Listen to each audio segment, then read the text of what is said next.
Ladies and gentlemen, welcome to the 3-0 Take, where we talk all things Major League Baseball. Here's Kyle Corwin and Nate Reyes. It all starts right now.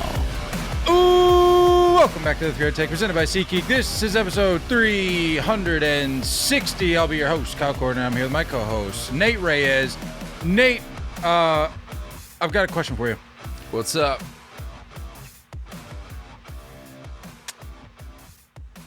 Is or is not Aaron Hicks a first ballot Hall of Famer? Aaron Hicks is a flash in the pan. Because you had him under your nose just to let him walk, only to resume his Hall of Fame career, first ballot caliber career in Baltimore. Yeah. So it seems. Yeah. That'll last no more than a week. When is Ceddy Mullins coming back? We will be back to discuss this. We will revisit this. Years even down the road. He begged for a daily opportunity, and he's not going to get it there. There's just as many outfielders for the Orioles when healthy. I mean, you're asking about Ceddy Mullins. Ceddy Mullins should be asking about Aaron Hicks, if we're being honest, at this point. I mean, okay, Ceddy Mullins is 30-30 guy. Aaron Hicks, possibly a 70-75 guy on in a good year. Trash. He's trash. And look, now the we denial is coming out. love bringing it up. Now the denial is coming out. The amazing Joey Gallo, who's hitting under 200, but everyone loves to talk about anytime he finds some success. Joey Gallo always does that. He just happens to be hitting better in other facets of the game elsewhere. It's whatever you say. I'm not going to name names, but it was proposed that maybe there's some hostile work environment issues going on in New York, because there's no way that a guy like Joey Gallo, a guy like Aaron Hicks, a guy like Sonny Gray, like why the surge in success? Because do we need can't to take the heat? Is there an investigation that needs to take place? Can't live up to the standards. I don't know what standards you're referring to. There's more standards than anything going on in Minnesota. That's for sure. That I can agree with you on. I won't debate you on that one. We have a voicemail. Welcome. Well, how rude of me. Welcome to Monday. Yeah. A new week. Yeah. I had to just jump right into the Aaron Hicks thing. It was just weighing on me all weekend. I said, I got to get Nate's take. I got to get law of Nate's averages. Take. We all know what his averages are. Below average. I'm just curious what numbers are going to be chiseled into the plaque. He's going to be wearing an Orioles hat. He absolutely will statue, be. Yeah. Could have been wearing a Yankees hat, but nah. Just yet another decision to let a superstar go. Unreal. As I said, happy Monday. Welcome to a new week. We got a voicemail to kick us off here, and then we will get into some weekend series standing update recap. But first, voicemail. Hello to the gentlemen of the 3-0 Take Pod. Jacob from Pennsylvania calling back in again. So got a question for you. I am going to the Phillies-Detroit Tigers game in Philadelphia on Tuesday and running it back for back-to-back games on Wednesday, Philly-Detroit. So here's the question. What two Detroit Tiger players should I rally behind and really cheer for while in Philly on Tuesday and Wednesday? Because God knows I can't cheer for anyone Philly-related, even if they are on my fantasy team. There's your fantasy drop for the pod this week. No Harper, there's Schwarbaum, no nobody. Can't do that. Don't want to do that. Bad idea. Which two Tiger players should I really devote my attention to for these 2 days? Or which two Tiger players do we think are going to make the All-Star ballot, Kyle? All right, gentlemen. Good chatting with you. I got to look up their roster real quick. That's a huge mistake, by the way, to go to a Phillies game. I'm not going to refer to it as a Tigers game. Yeah, he's a Braves fan, so can't blame him too much. I mean, I understand, but like, you got to set that aside a little bit. You got to set aside the fandom when you're witnessing greatness. So, to answer the question, which two Tigers should he pull for? He actually did mention them by name: Bryce Harper, Kyle Schwarber, and I say that because there's no reason. I'll kind of emphasize this point again. There's no reason to pull for any Detroit Tigers. You go to a game where Bryce Harper is playing, you pull for Bryce Harper. I mean, you're asking the wrong guy, Jacob. At the end of the day, maybe Nate has something else, but I'm not going to tell you anybody aside from Bryce Harper. Yeah, you're like a quasi Phillies fan. I think it's like a. I don't think you've recognized it, but I think you are. Bryce Harper, obviously. Of course. And I've always got love for Trey and Schwarber, of course, as well. But it's starting to add up now, yeah. And I may have mentioned this before, but it's not even the Phillies for me. I'm really just a fan of the people, the teams that are down on their luck, that everybody just decides, oh, let's pile on while they're down, kick them while they're down. So even if, well, I won't go that far. I was going to say Houston in some capacity. I'm not going to go that far. But a team like Philly, who, aside from Harper, don't really care for all that much. I'm like, whatever, I'm indifferent. When everybody's just taking their shots at the Phillies, I'm gonna come to their defense. Same way I did for the Braves, same way I did for the Nationals. And look what happened. But now that the Braves are on their high horse, You're all done. Yeah. You know where I stand with the Braves. When the Phillies finally get back on their feet and they turn into world beaters again, then I'll look elsewhere for a new club. So if anybody listening would like to maybe drop a submission in for a team that they feel is worthy of that kind of placeholder, if you will, then let me know. For right now, it's the Phillies. So you have no answer for Jacob. I gave him my answer. He knew what the answer was going to be. Well, Miggy is obviously one guy you should be cheering for. I'm assuming it's his last time in Philly.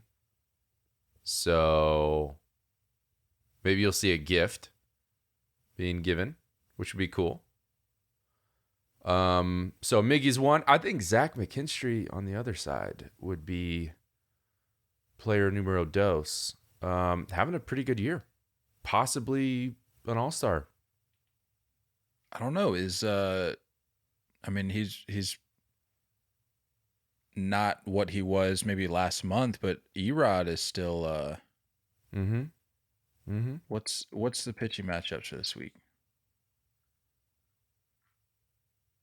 McKinstry, by the way, 807 OPS, 127 OPS plus. It's pretty decent. 10 swipes. We're really. It's not much to love about the Tigers. Definitely not Javi Baez. Certainly not. Yeah. Nothing really to write home about with the Tigers. And you knew that. Like I said, Jacob, you knew what you were getting into asking this question. But Miggy's got to be. And it's customary for the gift to be given the finals game of the series, right? Or do they usually do it the first game? I thought it was the first. Is it the first? Wrong. I don't know. They don't play today, do they? They do. Yeah. Aaron Nola's going tonight for the Phils. Maybe he's going to miss the gift then. I always thought it was the last game because it's like weird giving somebody a gift and then you got to show up to the ballpark together for the next 2 or 3 days. I hear that. I see the logic. Anyway. Wheeler let's get going on Wednesday for him too. That's good. Nola and Wheeler. Those are two. They should just be pulling for the Phillies, honestly. which is essentially what I said right out of the gate. Oh, he said he's going Tuesday, Wednesday, right? I mean, Tuesday, Wednesday. It's Taiwan Walker then. Boring. That's a shame. Let's get into some weekend series results. Cubs and Padres will finish up the series today, Monday. Padres have a chance to split the series with a win today. Braves over the D-backs. Was that your weekend series to watch? No, mine was the Yankees Dodgers. Oh, that's right. That's right. Mm-hmm. Of course. Eddie Rosario yesterday on Sunday had a 2-out slam. Ninth inning grand slam to give the Braves an 8-5 win. Also noteworthy, Marcell Ozuna pimped a single and was consequently benched. Did you see the video? I did. That was bad. The worst, you don't pimp anything to center field or Chase. Can't. What are you doing? When are we done? When are we done with Ozuna, dude? Like, no, not even Ozuna. We're like bigger picture here. When are we done with like that? The pimping of, like, unless you completely know you got a hold of it, which to your point, not a guarantee in center at Chase. Well, when these guys are playing with different baseballs a couple times a week, it's hard to tell which one is going to go 440 or which one's going to go 410. That's fair. So okay. I blame baseball. Touche. Did not think we were going there. It probably felt like 440. It probably was 440 in the ball he used 3 days ago. But today's ball only goes whatever it went. How far did it go, by the way? Was it 400? 400 change? What's Chase? Isn't Chase 410? I couldn't tell. Did it hit that little like shelf, that little like balcony? Yeah, thing? it hit the like facade thing. Yeah. What are Chase Field dimensions? I love when 407. I love when like the cutoff man gets it and he's like, you know what I mean? Like anytime that happens, a cutoff man like spins like there's possibly a play and they'll, oh, he's still at first. Just a little lob in. Dumb. Benched. Marcel's a loser, dude. I'm over it. I'm over him. I'm over the antics. Just go away. Yeah, I'm done. I think Braves fans are over him. Are they? I would be. I'm certainly done with the Ozuna show. No, but my bigger question is like, is this still genuine question here? Because I've learned to be surprised by nothing anymore in the world. Are there genuinely people out there who watch games like this, watch at bats like this? Ozuna pimps a single, and I don't know if you saw. Did you see? I'm sure you saw like the broadcast view, but did you see the the full view, like with everything? I think it was like from behind home plate where you see everything playing out. My man is posted up. Did he stand there for a while? For a minute. Oh boy. Are there people that watch this and go, "Hey, you know what, man? Ozuna's just living his truth. Respect it. That's what he does." Like, is this? And I'm not trying to sound like the old man yelling at the clouds, but like, is this okay? Like, is this acceptable still? Where it's like a guy will stand at home plate for half an hour, gets a single, and it's like, hey man, just let him do him, let him live his life, respect his truth. That's the way he plays. Yeah. We need to respect that. Like, what are we doing? He should be standing on second base, end of conversation. But here we are talking about a guy who hit a ball however far, ends up with a single. I don't know anybody out there that's like that. Put a poll out or something, maybe. I mean, I ask because I've seen other scenarios where something like this is played out, and people are like, "That's just the way he plays, man. You gotta respect it." Respect, so I'm like, okay, what? You got benched. Stupid. I don't know. It's dumb. Don't want to talk about it anymore. Just had to throw the question out there. if anything, just for a little self-reflection for those listening, like if you're a fan and you're like, this doesn't bother you, ask yourself why.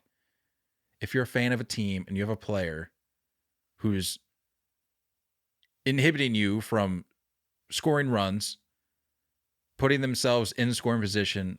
What was the situation at that point? I don't know. You'd have to pull up the video. I don't want to. It shouldn't matter. It shouldn't matter though. That's entirely my point. Anyway, moving on. Orioles over the Giants. That was the Orioles' 13th series victory of the season. In last year, it took them until July 13th to get their 13th series win. So as good as the Orioles seemed to be last year, Better. obviously better. Yeah. Almost by a month, if you're going off of that standard. More than a month. The Rangers sweep the Mariners. This was not pretty for the Mariners whatsoever. I know you had talked a couple episodes about the Mariners I think it was the Mariners needing a little bit of a jump start, maybe playing up to their competition. Unfortunately, did not happen against the Mariners or the Rangers. Rangers shut out Mariners on Friday and then proceed to score 28 runs between Saturday and Sunday's games. Rangers have the 6th highest run differential in their first 58 games of the season since 1900 at plus 152. I saw something. There was a graphic. I was watching the game, and there was like this graphic that popped up, and I think it was AL run leaders. Showed like the top 5. It was like tops. I think it might have been top 5. 4 of them were Rangers. And Dudes can score. Similarly, I saw a graphic from this weekend where it was like, it may have been, don't quote me here. It was maybe like AL strikeout leaders, and I think like 4 or 5 of the guys were Mariners. Like 4 or 5 saw of the that top too. 6 Yeah, were because Mariners. Volpe was in the mix with that. I remember seeing that graphic too. Yeah. I remember seeing J-Rod on there. Yeah. Suarez is up there. Yeah. Oscar, I think, was on there too. It's probably going to get to... Someone's going to get fired soon, I think, in Seattle. Probably a hitting coach, unfortunately. There's going to be a scapegoat. Yeah, so just a little bit of a wake-up call. I think they need something. They got to get going. They're too good to be doing this. I get the Rangers are good, but like, come on. You see that catch? That a home run that was robbed in center? Oh boy. You keep reading. I'll send it to you. Also worth noting, Marcus Semien, who we've talked about at length recently, extends his hit streak to 23 games, which I believe longest active streak. White Sox sweep the Rangers. I'll wait. I'll wait until I see this clip. I don't want to move on from the Rangers Mariners just yet. It was Jankowski. Just sent it to you. Insane catch off of former Yankee legend Mike Ford. Poor guy just can't catch a break. Mike Ford. Don't you love ads? I love ads. Absurd catch. I think I like the height of the walls in Texas. Yeah. It plays for a lot of opportunities like that, especially where the bullpens are. Oh, yeah. I did see this catch because this was the Evaldi day. Mm-hmm. Yeah. That's right. Okay. Yeah, all things are clicking in Texas, man. I'll tell you what. It's fun to watch. Fun to watch. White Sox sweep the Tigers. Jake Berger hits a walk-off grand slam on Sunday. Liam Hendricks gets his first win since returning. Did you see? Do you have a nugget? Send me the nugget. I do. Give me it. It's on National Cancer Survivors Day. So cool. Come on, man. Cool. Come on. Yeah, that was a big win for the White Sox. And as a team who yours truly has stated that he still believes in, this was a series in which you needed to do exactly what you did. You have to take advantage of these weaker matchups, do what you got to do to figure out a way to win, and they swept. So good for the White Sox. Still a long season ahead. You got the Guardians over the Twins. Friend of the pod, Tristan McKenzie, makes his season debut on Sunday, throws 5 shutout with 10 Ks. Lights out for T-Mac. I like that. They needed it. And in a corresponding move, DFA Zach Plesac. Another friend of the pod. Yeah. We talked about change of scenery years ago during COVID. Yeah. When he got suspended for breaking COVID rules. We had talked about him when the Padres were looking to add a little bit of depth in their rotation or just their staff altogether. Yeah. We had talked about maybe that being a landing spot. Because at the time, Clevenger was still out there, if I recall. And I know they're pretty close. So I was like, okay, maybe he goes and pairs up with his buddy Clev. You gotta think he's gonna find a spot, right? He's got a ton of arm talent. He just can't really get everything locked in. Look, at the end of the day, you just have to run these DFAs through the Oakland A's litmus test. Will the Oakland A's pick this player up? If not, you may just want to hang him up. I hope for Zach that he doesn't go there. I'm not directing that at Plesac. I'm just saying generally, if you're a player, you get DFA'd, and even the Oakland A's turn their nose at you, maybe time to look at the mirror. I think there's going to be, if there's a take you under my wing situation, an older veteran staff. You know what I mean? I don't know who. I mean, for a team that has already sent 2 of its starting pitchers that were in the rotation on opening day, the Red Sox could use any and all help they can get in the rotation. Not to say that it would come from Plesac, but yeah, take a flyer. Do you think it's was there a misfit with Tito? Was there a little bit of I don't know. There's nothing flashy about the Guardians. No one there has a whole lot of swag. They just show up and play ball every day. That's why we said San Diego. It seemed like a much easier fit for a guy like Plesac. Yeah. Cleveland I just don't feel like has anything to offer. I could see the Red Sox a little bit. I mean, you talk about Verdugo, Kike. You got guys on there that are kind of loud. He'd vibe with those confident. guys. I think so too. And Cora would let him have, I think, a little bit of a longer leash and be a little bit more yourself. That I honestly feel like if he could be himself somewhere, he would find success. I think he'll be fine. He's just got to clean up his act a little bit. I agree. Rockies over the Royals. The win on Sunday prevents the Rockies from getting a sweep, but the Royals lose their 5th straight series and are 1-9 in home series this year. That had to be the least viewed series. Yeah, I almost fell asleep trying to find a note for that series. Yeah.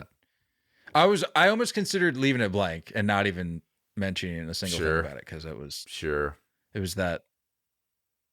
Who'd they play? The Royals? Just forgettable. Royals. Forgettable matchup. Unreal. Poverty franchises. Astros over the Angels. Angels avoid a 4-game sweep with a 2-1 win on Sunday. Brewers and the Reds. Brewers take the first 3 against Cincinnati. They'll be finishing their series today, Monday.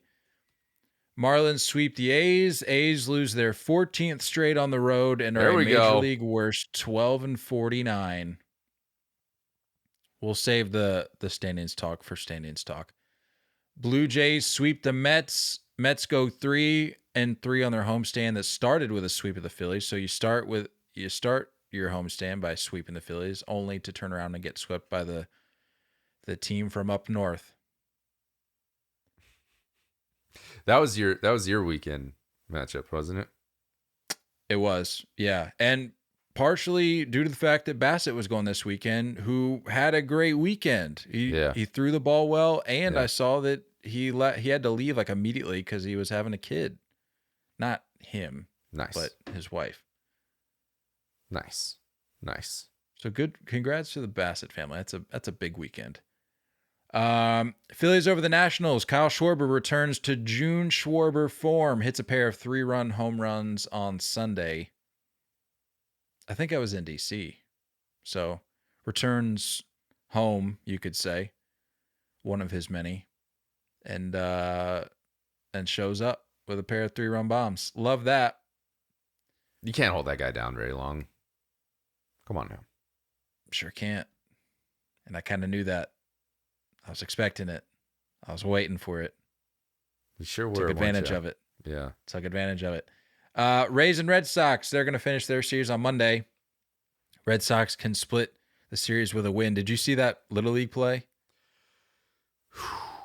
I did. I did. That's pretty representative of kind of where I feel that this team is right now. Yeah, that was tough, to say the least. Tough. But controlling the series right now, so can't complain too much. Who's controlling the series? Aren't the Red Sox controlling the series? No. The Red They're Sox can split with a win today. Oh, you said It's Rays 4-gamer. could split. Pretty sure I said Red Sox, but yes, Rewind. Red Sox can split. This is a Gallo Votto moment again. Yeah. Yeah, you're right. I probably did say Rays. If that's the case, I meant Red Sox. Red Sox can split the series with the win today. Yeah. Doing the Lord's work. Need it. Let's go Sox. Ugh, sounded horrible coming out of my mouth. Run that back. Pirates sweep the Cardinals. Look, shout out to the White Sox doing what they're supposed to be doing. Cardinals, you're really letting me down here. The old Midwest KC was feeling a little torn this weekend. The White Sox doing their job. The Cardinals, I mean, I literally said, was it last episode? I said, it's almost time for Jordan Walker time. And like that day, I think, or the next day, it's like, oh yeah, we're bringing Walker up. And I said, he'll be sure to provide a spark. Well, maybe the Cardinals didn't get the memo that Jordan Walker was back because they proceeded to get swept by the Pirates. 3-7 in the last 10. 13-19 on the road following the sweep. Fire Ollie Marmol. Been saying it for a month. I think I have. I went back and watched that video. I think I have. Like 8 days. I think I said June 13th. And the only reason I remember to go back and what? That'd be sweet if you nailed that. The only reason I remember to go back and watch that video is because, as I've mentioned before, I'm continuing to get comment notifications about that video, and I refuse to read them because usually when I just keep getting comments on a video like that, is people are like, "This guy's an idiot." So I don't know right now if it's Cardinals fans jumping in there and be like, "Yeah, you guys nailed it. We need to get Ollie out of there," or if they're like, "Jordan Walker's back. We're back. Let's ride. These guys are clowns." I don't know which it is. On and Instagram? I refuse. No, YouTube. I refuse to read. So I don't know what the state of Cardinals fans is right now. Last series I got Yankees over the Dodgers. You thought that this was going to be a good series in terms of viewership. Did you hear anything about the particulars? Oh, I didn't look up anything, but I mean, having Sunday Night Baseball helped. I didn't even know it was a Sunday Night Baseball matchup. Makes sense. Having Judge miss Sunday Night Baseball. Yeah, and we've talked about this before. I think the quality of Dodger Stadium is very overrated. That like, did you see the fence that he went through wasn't even a door. It was a fence.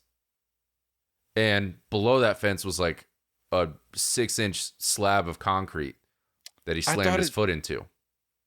I thought it was technically a door. Was it not? It was not.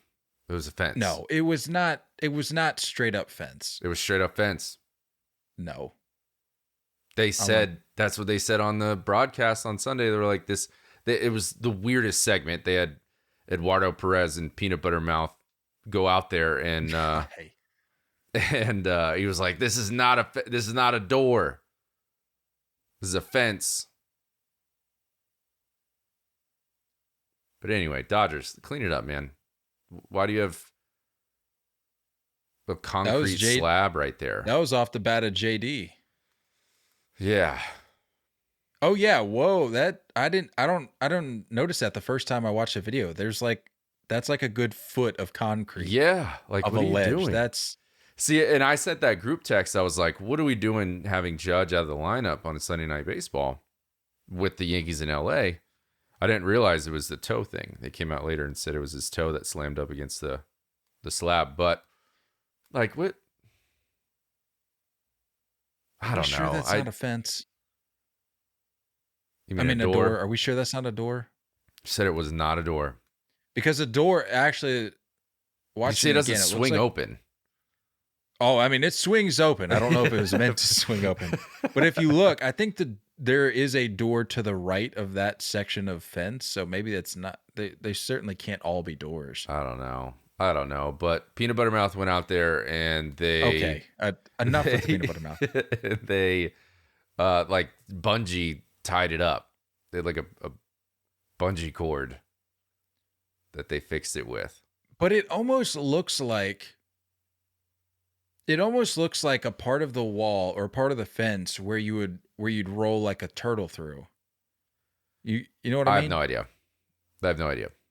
Like, because it has to be a wide enough gate for those things to be maneuvered through. And I don't know if there's other parts. I get what it looks like, but they said it wasn't. Wow.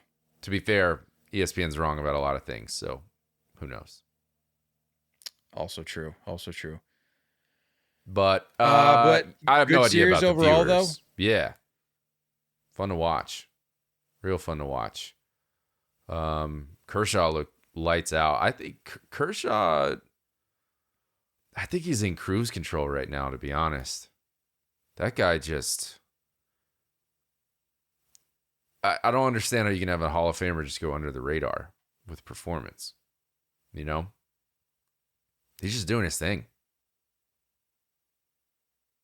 Well, I mean, with like we've talked about before, with the peak that you have as Clayton Kershaw, and just that it's hard to live up to that.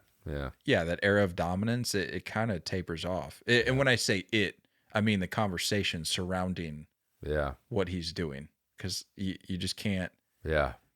I mean, look at Ohtani. Like when he comes onto the scene and he's just lighting the world on fire, people are talking about it. But now you've gotten to the point where people, including us at times, when they're coming out with every ESPN type stat where it's like the first guy to do, it's like, okay, like we've heard about the first time thing enough, and over so many years of a career with Clayton Kershaw, that is bound to happen with that too. Like, okay, we get it. The guy has been exceedingly dominant. I think what jumped out to me is that it's like you're not catching the Yankees on like a cold streak right now either offensively. Like they've been doing their thing for a good 2 weeks. So he pitched really well.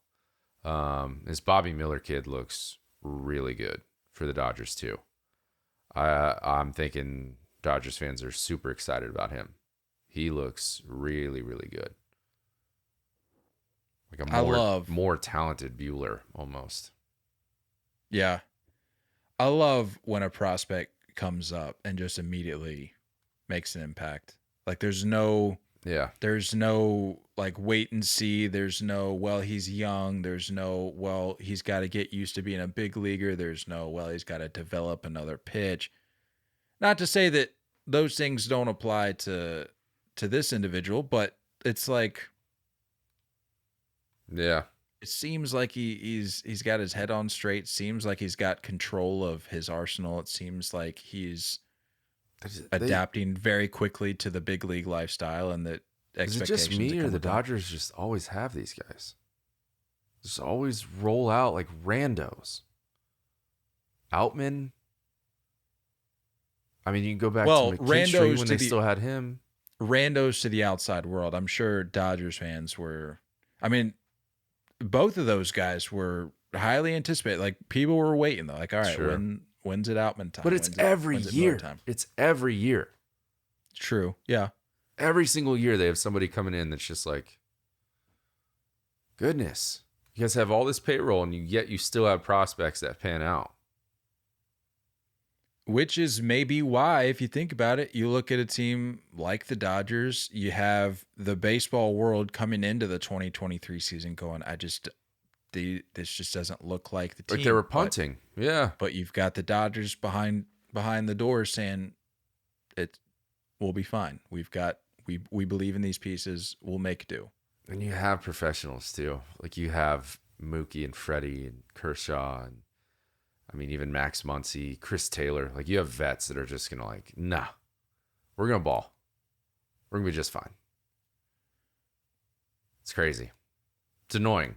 I can see why people get mad at the Dodgers. They don't really bug me. I'm pretty indifferent about the Dodgers, but I can see why they just pester the rest of the league. Yeah, I don't really hate the Dodgers either. Like, no. What's there to hate? I don't know. Too many likable guys. I mean, maybe like recent years past, like I could like Puig, Max Muncy when he was at his peak trash talk era. Yeah. Like but like this Dodgers team, I'm like, okay, they are what they are. Doesn't bother me. And honestly, having the Padres kind of waffle and crumble the way that they're doing right now, plus the D-backs playing exceedingly well, it's kind of taken away from the Dodgers conversation a little bit. Right. Yeah. Or at least diluted it. Yeah. On the Yankees side, Herman, he looks like why were you even using sticky stuff, man? Like, if your stuff is this good, why were you using substances? I saw something. He's got the lowest batting average on his curveball of any other curveballs in the league. So it's like the dude diced. I don't know. Can't figure that guy out. It's kind of the whole Barry Bonds conversation. If you were this good, right? Why did you need to do anything? Right. Not saying Domingo Germán is Barry Bonds, no, from a pitching point of view by any stretch, but it's just a question that needs to be raised. That's all. Yeah. Let's look at the standings here real quick. Given that it is a Monday, and that's what we do here. Looking at the American League East, there is a whole lot of green in the American League East run differential category. A whole lot of green. Nothing but green. Sitting at the top, best team in baseball still on this Monday, June 5th, 2023. The Tampa Bay Rays at 42-19. Gap is closing, though. It's closing. It is closing. You got the O's sitting in second at 37-22. 4 games back. 4 games back. Yankees in third at 36-25.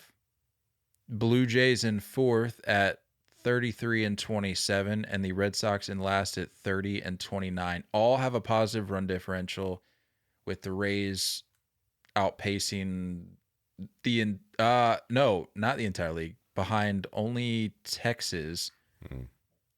Rays have a run differential of plus 122, are 26-6 at home. But as you mentioned, the gap is closing. It seems like just yesterday the Yankees were in last place, and now the Yankees and Red Sox have flip-flopped yet again. Yeah. Can't say I'm surprised, but no. That's the American League East for you. It is. American League Central got the Twins on top at 31-29, which raises I completely forgot to mention this, but I figured let's talk about it now. Now that we're on the standings. So that post I put out, shout out Codify. Did I mention this last episode? I don't think I mentioned this last episode. I don't listen to you half the time. Yeah, that's fair. No, I didn't because I posted this after last episode. So on Friday, I believe it was when I put this out, the tweet from Codify was the Brewers are 29-27 and are in first place. The Mariners are 29-27 in third place. The Red Sox are 29-27 in last place. I bring that up because we're on the American League Central. There were some comments on the post talking about how we just need to abolish both Centrals. Yeah, dude. And they're done. I can't say I disagree. Yeah. Because you have the Twins, despite losing their last two this weekend, still in first place at 31-29. Every other team after them, negative run differential. Guardians 27-32 in second. Tigers at 26-31 in third. White Sox 26-35 in fourth. Royals at 18-41 in fifth. I mean, the White Sox are 9 games under 500, and they're only 5.5 back.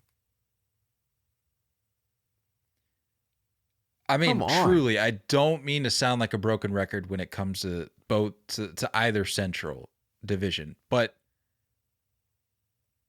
This sucks. When does this change? Is it ultimately going to take a redistribution, like added franchises, relocations, all of it? What? I mean, this is I can't do this anymore. Can we just break up the Centrals and go like? What would that look like? Okay, so let's say I think it's going to be worse. I think the AL and the NL go away. And I think you're just going to have...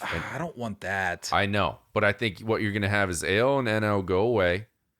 There's nothing separating them anymore. There's no differences, really. So that's going to go away. And then I think you're just going to have East, West, and Central. That's what you're going to have. 3 divisions, and they're going to let a ton of teams in. So we're going to have both Centrals combined, and they're going to be horrendous. Well, no, because you look at the other major sports, and they still have conferences, and then like that's what I'm saying. I think we're going to have 3.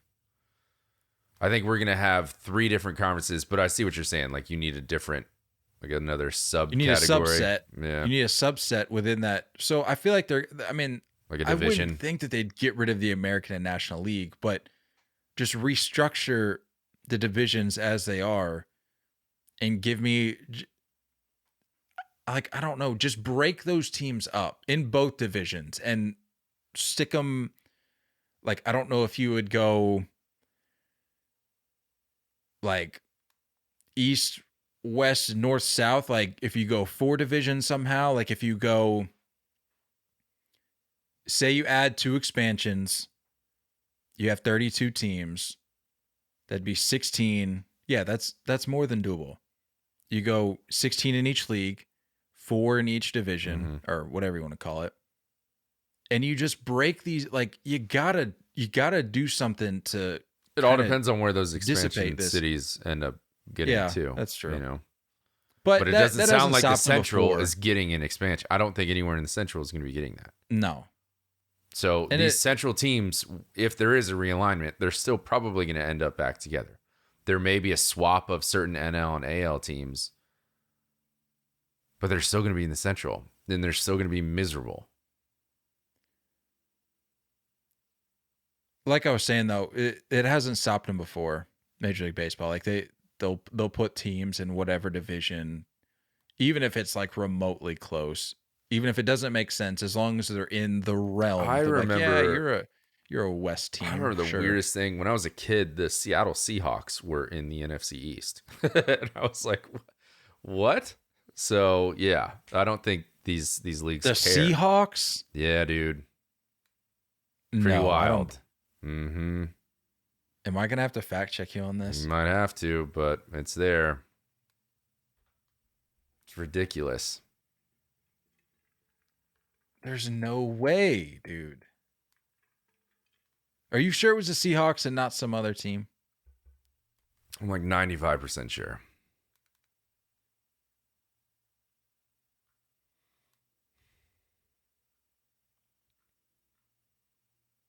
I don't know if I believe that. We'll just roll with it. It sounds good. Sure. Yeah, that works for me.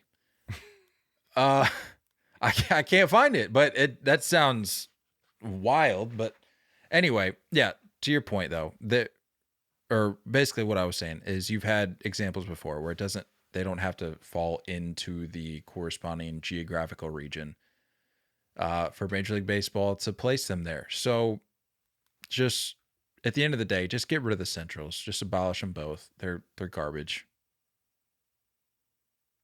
You keep going. I'm going to find this. American League West got the Rangers at 38-20. Second best record in baseball. Astros in second at 35-24. Angels 31-30 in third. Mariners in fourth, 29-30. And the Oakland A's 12-49.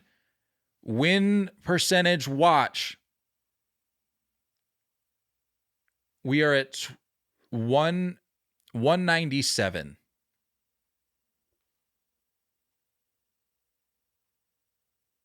What are we shooting for?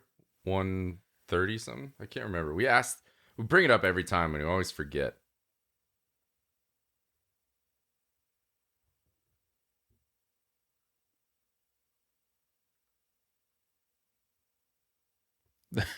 The Cleveland Spiders in 1899 went 20-134. What does that come out to?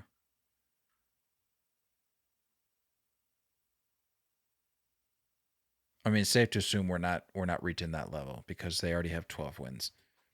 Either way, just terrible. Negative 212 run differential for the Oakland A's. So just killing it out there in the Bay. Love that for them. National League East. While Nate's still over there researching football. You got the Braves on top at 35-24. The only team in the East with the positive run differential. Marlins in second at 32-28. Mets in third, 30-30. Phillies in fourth at 27-32. And the Nationals holding it down in last at 25-34. The NL Central.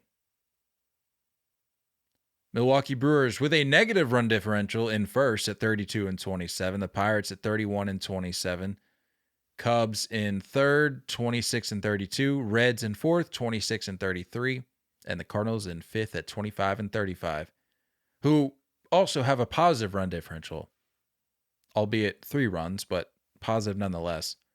NL West, the D-backs. Let's go. And the Dodgers sit atop, but based on MLB.com, you got the D-backs in first on paper at 35-25. Dodgers at 35-25. The Giants in third at 29-30. The Padres in fourth at 27-32. And the Rockies in last at 26-35. Can't find it. Could just be making stuff up. Even as bad as the Padres have been, I'm almost positive making stuff up. They're the Seattle Seahawks. Nobody in their right mind to put them in the East. Dude, the Cowboys are in the NFC East. Right, which is a much more realistic example of what I'm talking about. Like, they did that with the Astros, too. Didn't the Astros used to be in, like, the Central, I believe? NL Central? And then they got bumped to the West when they came over to the American League. So it's literally just like throw a dart on the map. Works, yeah. Whatever works. Just do whatever you need to do. No, but as I was saying, as bad as the Padres have been floundering, they still have a positive run differential. Rockies are the only team in that division with a negative run differential. Giants holding on by a thread at +1, but positive either way. Nate, some big news dropped this weekend. Kind of some sad news. What news? If we're being honest, the Steven Strasburg saga. Yeah. We very well may have seen the end of Steven Strasburg. Yeah.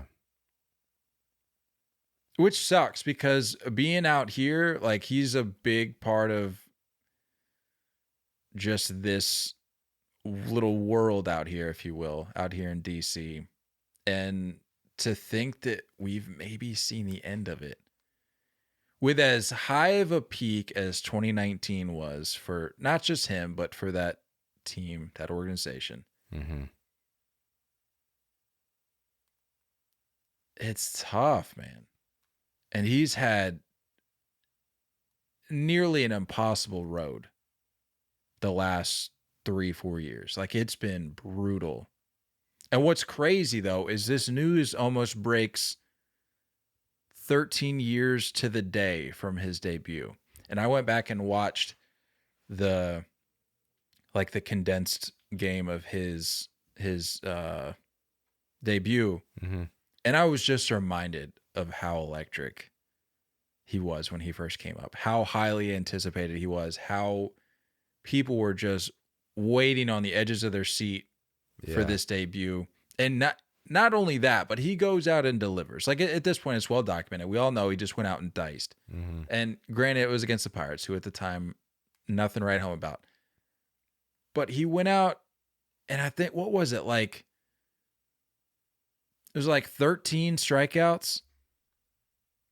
Just unreal. It's tough, and man. Then to hear the news this weekend that he is dealing with essentially chronic nerve damage and pain, like, that just doesn't sound like a scenario where you see any sort of comeback. And even if you do, it's not, with his history, that's not going to be something that's like that return would not be anything to write home about, because there's no way that you can bounce back from that history and actually come out and throw well on a regular basis. You just can't. It's even, I mean, it's just like the will to rehab. You know what I mean? Like, I think that's what people forget about professional athletes, is that, like, it's the behind the scenes struggle. You know what I mean? Like the depression and like the mental health and the stuff you deal with during the recovery of doubting and not sure if you're ever going to be that guy again. And, you know, to work your way back and then have another setback and then have another setback over and over and over. This guy's a world champion. He's got a ring. He's got a World Series MVP. It's like, that's kind of the peak. What are you chasing after that? What are you going to try to do after it? You're not going to top that. The Nationals aren't anywhere near being that team again. So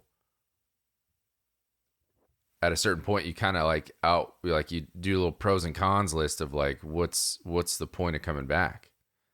What's the point of all this heartache? What's the point of all this struggle to come back and still maybe have that as an issue? That doesn't just go away. It's not like a surgery where, you know, TJ's fixed and you have a brand new arm. So, yeah, I would go out on a limb and say, probably not that far of a limb, and say that he's done. You could look at a guy like Jacob deGrom, who's dealt with just trip after trip to the IL. Mm-hmm. But the reason you can look at a guy like Jacob deGrom and go, there's still reason to believe, there's still reason to have hope, is because the dominance that you've seen from him is much closer. We're way too far removed from in comparison to the brilliance of Steven Strasburg than we are of Jacob deGrom. And to your point, Jacob deGrom is dealing with something that can be repaired, can be fixed, can be corrected to allow for a return. Not to say, like, Jacob deGrom is just one of those guys that seemingly runs into bad luck with trips to the IL, but the things that he's dealing with are like TJ, stuff like that. It's things you can come back from. when you have permanent nerve damage, there's nothing It's just what you have. that I'm aware of that you can fix that with. Like, that's tough. I mean, I think people forget the throwing of a baseball is the most unnatural thing in sports. It's the most unnatural thing our human body does. Our arms aren't, our shoulders are not supposed to go, or our elbows are supposed to go above our shoulders. That's why swimmers and baseball players have an endless amount of injuries. It's not natural. Softball is Natural. technically the natural motion for throwing an object. Yep. The way that they do. And that's why you only have 1 or 2 pitchers and they can throw all game, back-to-back games, whatever they need to do. So it sucks. It sucks that, we're not going to ever get to see not necessarily the full potential, but we're so obsessed as a sport with like outcomes and the statistical outcome of a career and the accumulation of numbers. And, a couple generations from now, we're going to talk about the dominance of Steven Strasburg, but you're going to look at numbers and be like, where? What are you talking about? So I don't know. And with going against that argument again, like DeGrom's still fighting for a ring. You know what I mean? He still has that top of the mountain he's trying to climb for. Strasburg's been there. He's done that. And the team he's going back to probably won't be in that position for his career again. So what are we chasing? And even if you wanted to go elsewhere, nobody is going to bring that on. No. Even if you're like, well, even if Strasburg listens to the 3-0 take and he listens to Nate's point just now and goes, yeah, that's a good point about the Nats. There's no future here. Let me go elsewhere. Cannot. Nobody is taking that on. Nope. You saw how hard it was to get Jacob deGrom, like how hard it was to get a team to be like, yeah, we'll run the risk. And look what's happening. Like, yeah, it hasn't been ideal. Yeah. But no, for Strasburg, this will go down as one of the biggest GM blips in baseball history, I think. See, this is not necessarily specifically putting this on Strasburg. I'm talking about the overall Trey Turner, Juan Soto, Bryce Harper, Strasburg mix, and the one that got the contract was the most unhealthy. Isolating that though, not including the Juan Soto, the Trey Turner, not that. Just looking at Strasburg's contract as a whole. This is going to be a wildly unpopular opinion, but I'm perfectly okay with Steven Strasburg getting the money that he did because it came after the ring. It came after the dominance that he showed you in the World Series. Essentially, where every team wants to get to in October, he got you there. And he not just got you there, he delivered when it mattered most. And not only that, but we talk all the time about these guys getting contracts, getting bags for things that they've already done. Some guys get it for what they're projected to do, such as a Julio Rodriguez. Steven Strasburg getting the money that he got for what he had done for that organization, I'm perfectly okay with. Because you talk about, I just got done talking about it, his debut. You go back, just look at the highlights from that game. Look at the stadium and tell me the last time you've seen Nationals Park like that. It was in the World Series, which, as I just mentioned, Steven Strasburg played a huge role in. When you look at the history of the Nationals since they got to DC in 2005, in that short period of time, Steven Strasburg, even with the injuries and the ailments and the trips to the IL, has still played a prominent role in the direction and the story surrounding the team. As good as it's been at times, as bad as it's been at times, he's been a part of that conversation. He's got his name, or he's got his face, his name plastered all over parking garages and team marketing material because he was that dude for you. Like, he helped spark the interest, the passion for Nationals fans in this city and beyond with his arrival and tenure following that. I'm perfectly okay with the contract. Sure, didn't pan out, but I look at that situation, I go, you're paying him for what he did. You look at the people walking around and maybe not so much in 2023, but pretty much up until this year, which I think for a lot of people has proven to be the final straw. 2023, I think a lot of people are like, all right, like this is the ultimate last straw with Strasburg. We need to move on. But you look at people walking around the stadium. I've done it plenty. What jerseys they're wearing? You're gonna see the Zimmermans.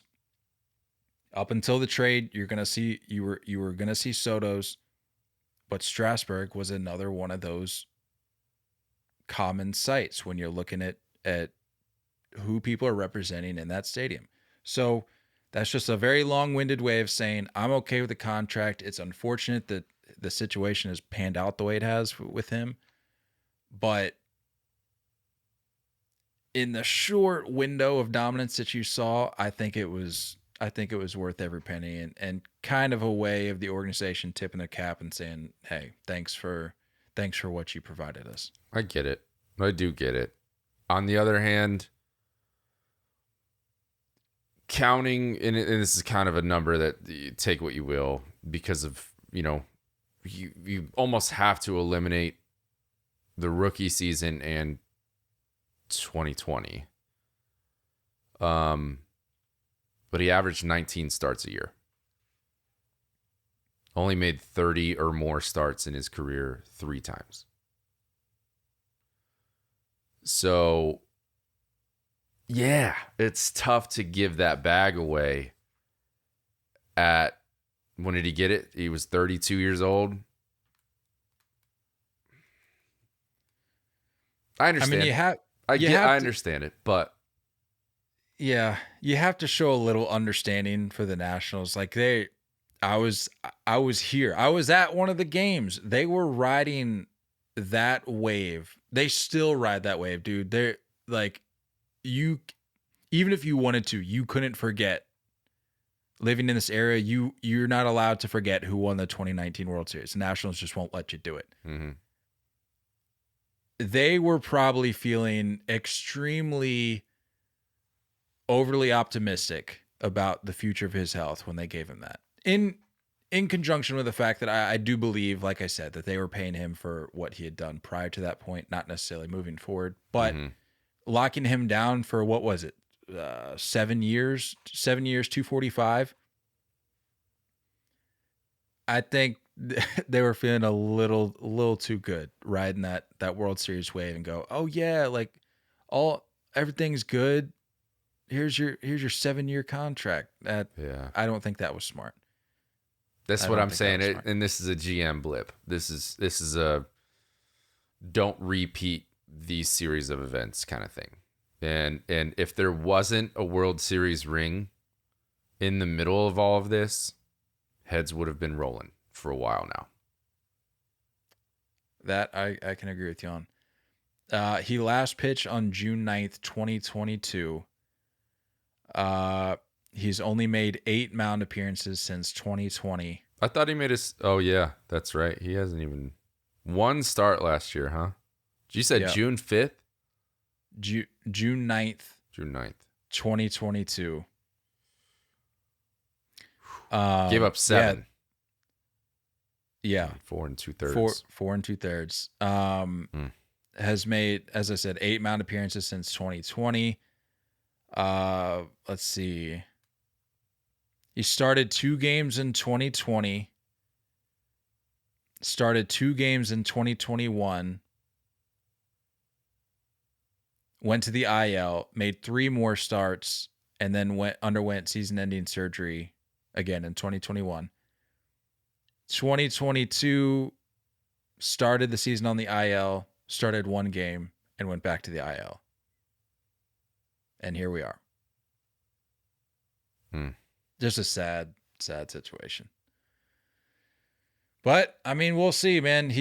I think at this point, if this doesn't break him, I don't know what will. I truly don't. Like if he still is hell-bent on coming back, my hat's off to you, because I certainly couldn't go through what you've gone through and still have a longing, have a desire to want to come back and pitch, especially for this team. Right. But time will tell, I suppose. I don't know. If it is all done, fun to watch. Real fun to watch. And I'd say he lived up to the hype. I think there was a lot of hype around him out of San Diego State, and I think he lived up to it. I wouldn't consider this career a failure by any means. Post contract, yeah, obviously, but good career. Talking about a guy had a good career. Closing the book here. Albert Pujols will be joining the MLB office as a special assistant to Rob Manfred. I'm done with these. I'm done with these. I don't know what they mean. You never hear about them. Now? Yeah, you never hear about it again. You never hear a single thing about it. Griffey in that mix, CC. There's multiple guys in that mix. You never hear about him anymore. Is it just like a PR stunt? Like, hey, Manfred sucks. Fans hate you, but let's bring in someone likable to soften the blow. If it was a PR stunt, why not milk it a little more? Like, that's what I'm saying. You run the radar. You run an announcement one day and then write a couple articles about it in the days following, but like that's all you hear about it. You don't no pictures, no videos, nothing being in the same conference room together. Nothing. Theo not as a player necessarily, but like that's a guy I would think you'd want to promote the crap out of. The only guy I've ever seen do anything that like, somewhat productive, like had a specified job, was Joe Torre.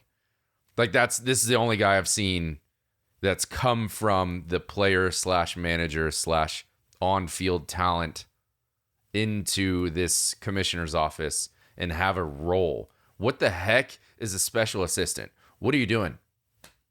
I don't understand. So my question is, does this negate wasn't he like under contract to be some sort of advisor to the Angels following his career? I didn't know that. Yeah, I think it was in his contract. I need to look this up. Maybe he did this on purpose. Yeah. Like, that's what I'm saying. Does it like offset? Does like the MLB like override any team obligations? Yeah. Let's see. Albert Pujols Angels contract. It was the personal services. Here we go.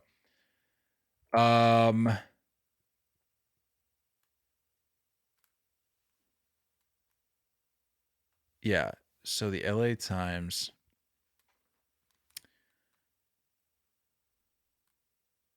Albert Pujols. This was last November from LA Times. Albert Pujols will work with young players at the Angels Academy in the DR and tutor big leaguers and minor leaguers during spring training in Arizona as part of the retired slugger's 10-year, $10 million personal services contract with the team. The personal services contract is linked to the 10-year, $240 million deal that Pujols signed with the Angels before 2012, and that he plans to honor despite owner Moreno's intentions of selling the team and disappointing end to the first baseman's 9+ year tenure in Anaheim. So he just goes to DR every once in a while and throws on some Angels gear and makes a milli.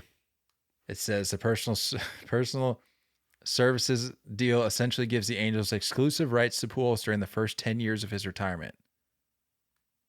Overwritten by old Bobby Manfred.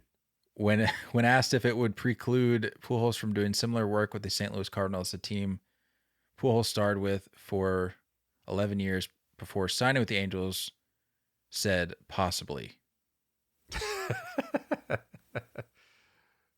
Whatever.